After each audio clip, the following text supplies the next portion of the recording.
তিনি ছিলেন মধ্যম আকৃতির সুঠাম দেহের অধিকারী একটি মানুষ।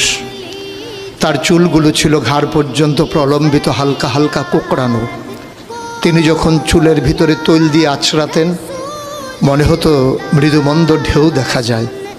তার কপাল ছিল চওড়া, ভ্রুগুলো ছিল জোড়া ভ্রু, ধনুকের মতো বাঁকা। চোখের পাতাগুলো ছিল ফুটন্ত গোলাপের গোলাপি রঙের এক একটি পাপড়ির মতো। তিনি কখনো বা যখন চোখের পলক ফেলতেন মনে হতো মৃদুমন্দ বাতাসে গোলাপ পাপড়ি যেন দোল খাচ্ছে। তার চোখের সাদা অংশ ছিল রক্তিমাভ সাদা, কালো অংশ ছিল কৃষ্ণ কালো। তার নাকটা ছিল খাড়া, নাকের ছিদ্রগুলো ছিল ছোট ছোট। নাকের নিচে ছিল সরু চিকন গোঁফ, গোঁফের নিচেই সেই গোলাপি রঙের ঠোঁট। তার ঠোঁটগুলো যখন কখনো বা মুচকে হাসত, গোটা পৃথিবীর মানুষ অবাক বিস্ময়ে দেখত।